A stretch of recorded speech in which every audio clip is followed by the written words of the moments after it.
ठरलं तर मगच्या आजच्या भागाची सुरुवात होते कल्पनापासून. तर आता इथे कल्पना विचारत असते आणि आता ती रडत असते. अन्नपूर्णा ट्रस्टमध्ये गोरगरिबांना जेवण दिलं जातं आणि दुसरीकडे स्वतःच्या सुनेला मात्र जेवण नाकारलं जातंय असं म्हटलेलं असतो ना अश्विन. आणि प्रसाद देताना सुद्धा दुसऱ्या सुनेला प्रसाद दिला जाणार आहे का? नाही, मग मी पण नाही घेणार असं म्हणून अश्विन कसा वागलेला असतो ना, सगळं आता कल्पनाला आठवण येत असतं.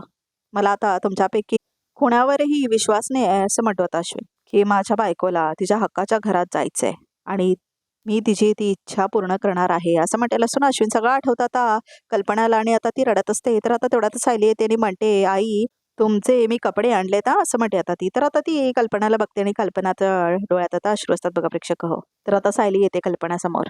आई असं म्हणते आता सायली, काय झालंय तुम्हाला असं म्हणते आता सायली कल्पनाला.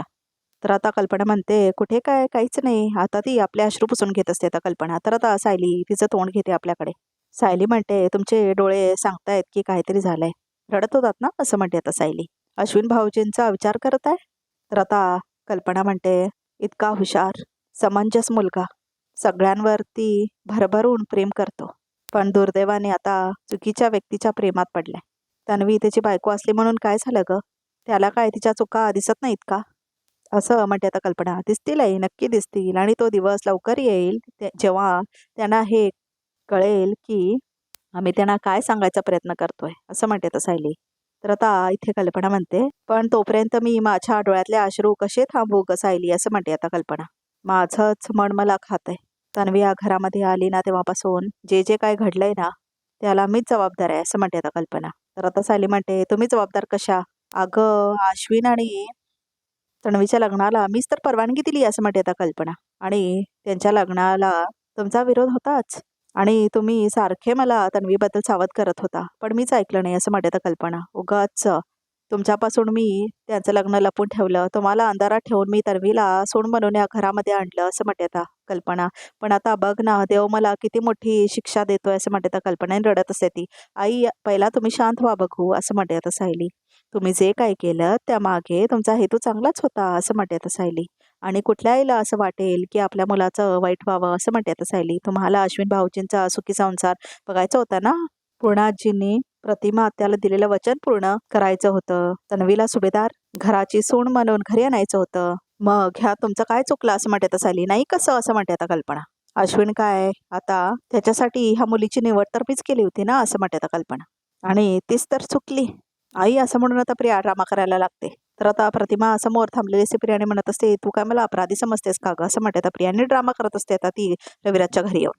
आई अगं मला ज्या गुन्ह्यासाठी शिक्षा झाली होती तो मी नाईलाजाने केला होता आणि हे कोर्टात सिद्ध झालंय म्हणून तर मला कोर्टाने सोडलंय ना असं म्हणते आता प्रिया. तर नागराजला पण राग आलेला असतो. पण ह्या घराचे निर्णय हा कोर्ट घेत नाही, तुझे बाबा घेतात असं म्हणते आता प्रतिमा. आणि तू त्यांना एवढे दुखावलेस ना की ते तुला आयुष्यात कधीच माफ नाही करू शकणार असं म्हणते आता प्रतिमा. वहिनी असं म्हणतो नागराज. मी काय म्हणतो, दादाला येऊ तर दे, आपण बोलूया ना त्याच्याशी आणि मग काय तो निर्णय घेऊया ना असं म्हणतो नागराज. पण आता वेगळा निर्णय घ्यायचा काहीच प्रश्न येत नाही असं म्हणते आता प्रतिमा. आणि या मुलीला डोळ्यासमोर बघितल्यानंतर ते किती चिडतील असं म्हणते आता प्रतिमा. मला चांगलंच माहिती आहे. आणि आता बघा प्रेक्षक परत नागराज प्रियाला घरात घ्यायला बघतोय, कारण आता त्याला मॅड करायचं असतं परत प्रतिमाला. अहो आपण ह्याच्यात नको पडायला असं म्हणते आता सुमन. तन्वीने काय केलंय ते आपण बघितलंयच की असं म्हणते आता सुमन. तिला आता आणखीन पाठीशी नाही घालायचं असं म्हणते आता सुमन. तिच्या बाबतीत जो काही निर्णय घ्यायचा आहे तो भाऊजी आणि वहिनीलाच घेऊ दे असं म्हणते आता सुमन. तुम्ही सगळे माझ्याशी असंच वागणार आहेत का असं म्हणते आता प्रिया. म्हणजे सासरी गेले की तेच, माहेरी गेले ती तेच, असं ड्रामा करायला लागते आणि रडायला लागते आता प्रिया. आता कुणालाच नको आहे का मी असं म्हणून ड्रामा करत असते ती. तर आता अश्विन म्हणतो, तन्वी हे बघ प्लीज त्रास करून घेऊ नकोस असं म्हणतो आता अश्विन. आपण इथून निघूया आणि नंतर बघूया काय करायचं आहे ते असं म्हणतो अश्विन. काय करायचं राहिलंय अजून अश्विन असं म्हणते आता प्रिया. हे सगळे माझा किती तिरस्कार करतात हे बघू का असं म्हणते आता प्रिया. की सगळे मला कसे लाताडतात हे बघू मी असं म्हणते आता प्रिया. आणि आता ड्रामा करत असते ती सगळा. प्रतिमा मात्र लक्षच देत नाही तिच्याकडे आणि सुमन सुद्धा लक्ष देत नाही. बास असं म्हणते आता प्रिया. बास झालं आता, बास झालं. तन्वी तन्वी असं म्हणतो आता अश्विन. तर आता प्रिया बाहेर जाते आणि आता ती जाऊन थांबते तिथे. आणि आता इथे अश्विन बघतो प्रतिमाकडे. तर आता इथे कल्पना म्हणते, सायली सायली मला खूप भीती वाटते ग असं म्हणते आता कल्पना. माझ्या या चुकीची शिक्षा अश्विनला नको मिळायला असं म्हणते आता कल्पना. अगं तो अर्जुन सारखा स्ट्रॉंग नाही आहे असं म्हणते आता कल्पना. मनाने खूप हळवा येतो. याआधी त्याने एका मुलीसाठी काय केलं होतं आठवतंय ना तुला, असं म्हणते आता कल्पना. तर आता सायलीला त्रास होतो. अस्मिता सुद्धा कुठल्याही परिस्थितीत झगडेल, हातपाय मारेल, पण माझा अश्विन, त्याला जर का कुठला आधार नाही ना मिळाला तर तो फार खचून जाईल, असं म्हणते आता कल्पना. आणि त्याला ज्या दिवशी कळेल की त्याची बायको कशी आहे तेव्हा तो पार कोळमारून जाईल, असं म्हणते आता कल्पना. आणि सायली याला सुद्धा मीच कारणीभूत असेल अगं, असं म्हणते आता कल्पना. आई, अहो उलट अश्विन भाऊजींना ज्या दिवशी सत्य कळेल ते एकटे नसतील, असं म्हणते आता सायली. आपलं अख्खं कुटुंब त्यांच्या पाठीशी अगदी गंभीरपणे उभं असेल. आणि आपल्या घराचे दरवाजे त्यांच्यासाठी कायम उघडेच आहेत ना. ते जेव्हा परत येतील तेव्हा आपण सगळे त्यांच्या बरोबर असू, असं म्हणते आता सायली. मग त्यांना एकटं का वाटेल आणि ते खचून का जातील, असं म्हणते आता सायली. तर आता कल्पना हसते. तर आता ती म्हणते, सायली तू समजावतेस ना तेव्हा असं वाटतं की सगळं काही ठीक होईल, असं म्हणते आता कल्पना. होणारच आहे आई, असं म्हणते आता सायली.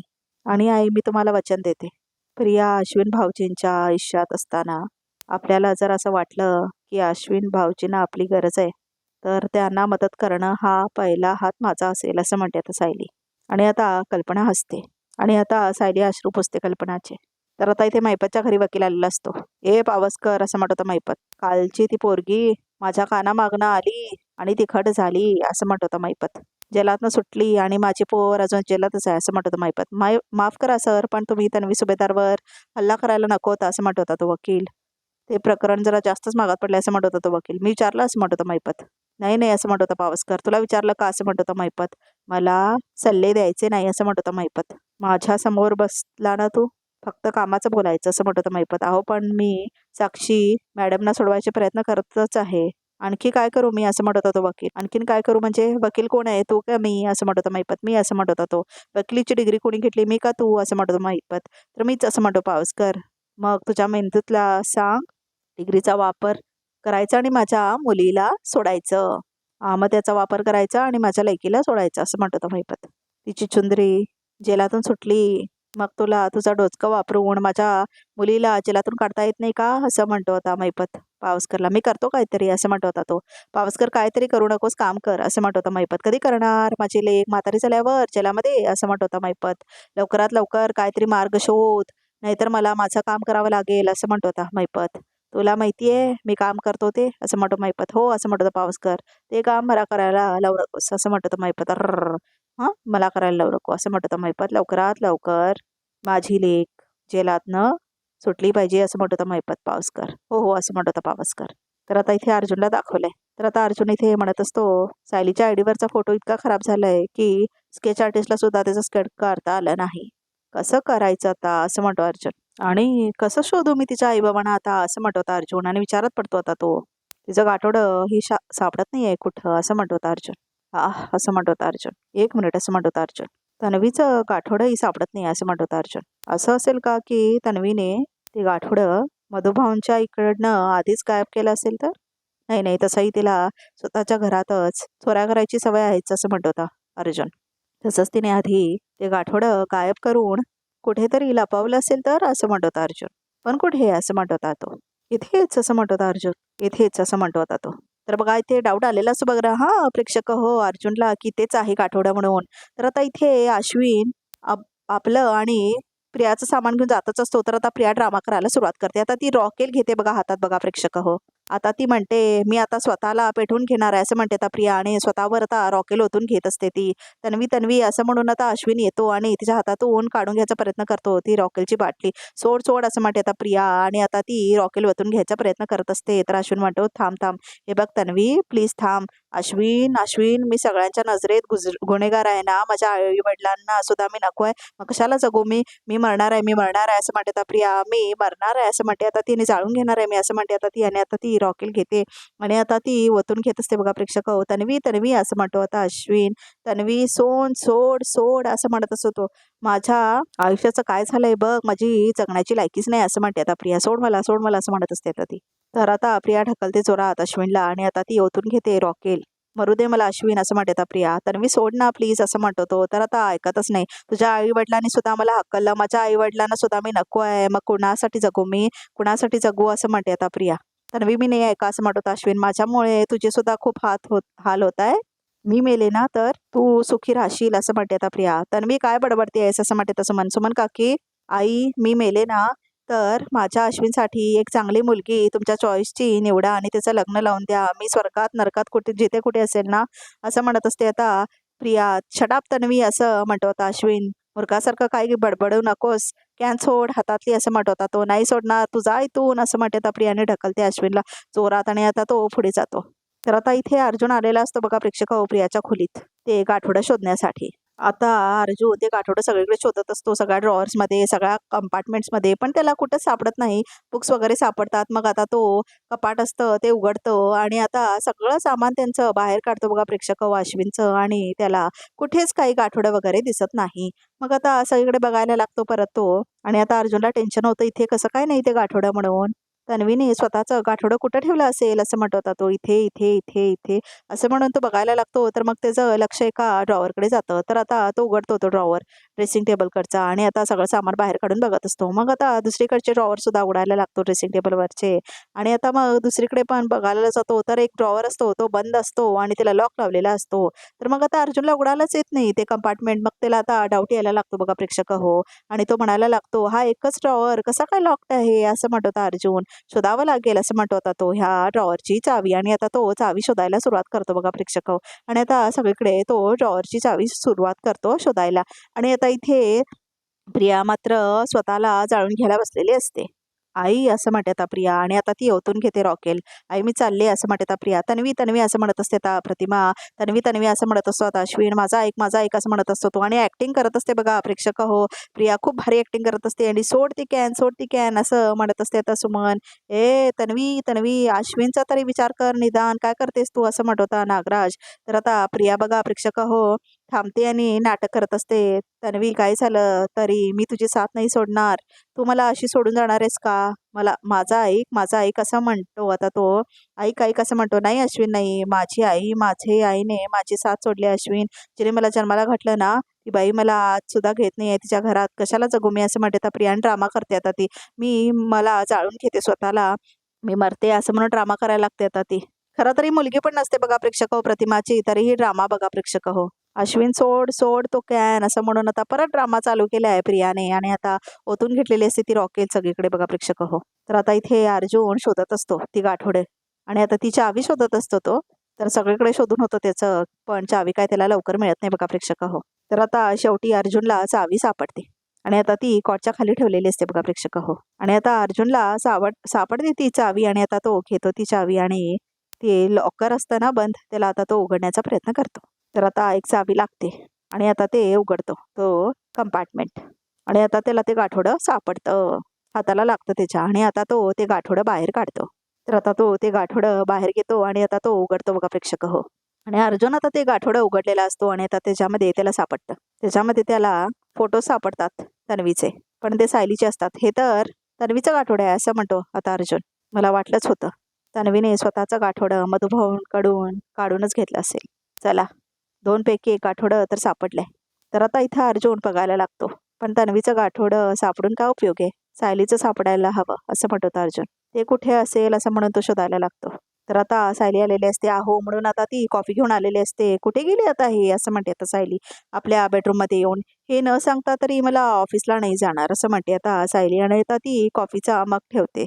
तर आता सायली म्हणते कुठे गेलेत? सकाळी सकाळी कुठे शोधू यांना असं म्हणते आता ती आणि आता कॉफीचा कप घेतलेली असते आणि तेवढ्यातच आता ती कॉल करते आणि बघते अर्जुन कुठे आहे म्हणून. तर आता फोन लावते बघा ती प्रेक्षक अर्जुनला. प्रतिमा आत्या असं म्हणून आता अश्विन भीक मागतो. प्लीज हे सगळं थांबव असं म्हणतो आता तो. तन्वीची इतकी मोठी शिक्षा नाही आहे ग की ती स्वतःलाच मारून घेणं असं म्हणतो आता अश्विन आणि आता प्रिया रॉकेल ओतून घेत असते बघा प्रेक्षक आपल्या अंगावर. तर आता इथं अश्विन भीक मागत असतो आणि प्रतिमा नको नको असं करत असते आणि घाबरत असते आता ती. खूप घाबरत असते प्रतिमा आणि आता इथे प्रियाचा ड्रामा चालूच असतो आणि नागराजचा पण ड्रामा चालूच असतो आणि आता इथे प्रतिमाला त्रास होत असतो खूप. तर आता इथे प्रिया आग सुद्धा लावते बघा प्रेक्षक होत्या रॉकेलला. तर आता इथे प्रतिमाला वगैरे त्रास होतो एकदम बघून. अरे बाप रे असं म्हणत होता नागराज. हिने जर काडीच पेटवली कुठल्या थराला जाते ही असं म्हणत होता नागराज. तर आता आग पेटते बघा प्रेक्षक आग आग असं म्हणून आता प्रतिमा ओढायला लागते आणि आता आग लागलेली असते बघा प्रेक्षक आणि आता प्रिया थांबलेली असते त्याच्यातच आणि आता ऍक्टिंग करत असते ती. तर प्रतिमाला काय करायचं सुचतच नाही आणि आता अश्विन पण तिथेच असतो. आणि आता प्रियाची ऍक्टिंग चालूच असते. तर आता इथे सायली शोधत असते अर्जुनला आणि खाली येते. तेवढ्यातच आता अर्जुन ते गाठोडं जे असतं प्रियाचा आत ठेवून टाकतो आणि आता सायली मात्र शोधत असते अर्जुनला. तर अर्जुन विचारात पडतो, एक मिनिट तन्वीने स्वतःचं गाठोडं काढून घेतलं म्हणजे तिने सायलीचं गाठोडं सुद्धा काढलं असेल असं म्हणत अर्जुन. हो, म्हणून तर पोलीस तपासायच्या आधीच 2 गाठोडी गायब होती असं म्हणत अर्जुन. तन्वीने जर सायलीचं गाठोडं घेतलं असेल ते सुद्धा इथेच असायला हवं असं म्हणतात अर्जुन. कुठे आहे असं म्हणतात अर्जुन. कुठे शोधावं लागेल असं म्हणतो तो. पण बघा प्रेक्षक हो, ते मैपतकडे असतं ते गाठोडं. ते जे रिअल असतं म्हणजे ह्या प्रियाचं गाठोडं असतं ते. तर आता इथे सायली येते आणि शोधायला लागते अर्जुनला. खाली येते ती घराबाहेर. तर आता ती फोन लावत असते खूप आणि आता इथे तिला आवाज ऐकायला येतो अर्जुनच्या फोनची. ह्यांच्या फोनची रिंग इथे का वाजते असं म्हणते आता सायली. आणि आता तो सगळीकडे शोधत असतो गाठोडं कुठं मिळतंय का म्हणून बघा प्रेक्षक हो. तर आता सायली त्या आवाज येत असतो त्या दिशेने चालत चालत जाते. तर आता अर्जुन म्हणतो, अरे हा तर बायकोचा फोन आहे. बायको असं म्हणतो आता तो. तर आता तो म्हणतो, ती किती वेळा फोन करतेय. आणि आता तो फोन टाकतो आणि आता तो शोधतच असतो सगळं सामान. आता ती प्रियाच्या खोलीमध्ये. आणि आता इथे सायली त्या दिशेने येत असते. सायली मला शोधता शोधता इथे आली असेल का असं म्हणतो होता अर्जुन. आता काय करू असं म्हणतो होता तो. काय करू आता मी असं म्हणतो होता तो. तुम्ही इथे काय करताय असं म्हणत आता सायली येते तेवढ्यातच. तर आता बाकी ते समजू तर बघूया तरीक्यामध्ये काय आहे ते. मधुभाऊंच्या घरातून गाठोडं चोरी करणं आणि ते सासरी येऊन लपवणं. जर ती स्वतःचं गाठोडं इथे तिच्या सासरी लपवू शकते तर सायलीचं गाठोडं तिने तिच्या माहेरी लपवलं असेल का असं म्हणत अर्जुन. अश्विन भाऊजी आणि प्रिया कुठे गेले. माहेरी तर नाही गेली ना ती तिच्या असं म्हणते आता सायली. तर आता इथे आग लागलेली असते आणि आता मी मरणार आहे असं म्हणत असते त्या प्रिया. आणि काय करतेस तू असं म्हणत असते त्या प्रतिमा. आणि आता इथे सुमन आणि अश्विन आग विझवत असतात. ये बाई तू ये तू आत असं म्हणते आता प्रतिमा. राहा घरातच असं म्हणते आता प्रतिमा. आणि आता प्रिया खूप खुश होते. अहो गार्डनमध्ये प्रिया आणि अश्विन भाऊजी दिसत नाही आहेत. इथे ठारा मिळत नाही म्हणजे कुठे जाणार आहेत. रविराजाच्या घरी गेले असतील असं म्हणते आता सायली. मग आपण पण जाऊया तिथे असं म्हणते आता सायली अर्जुनला. आणि आता रिकॅप सुद्धा इथे संपतं. तर प्रेक्षक या चॅनलला नक्की सबस्क्राईब करा.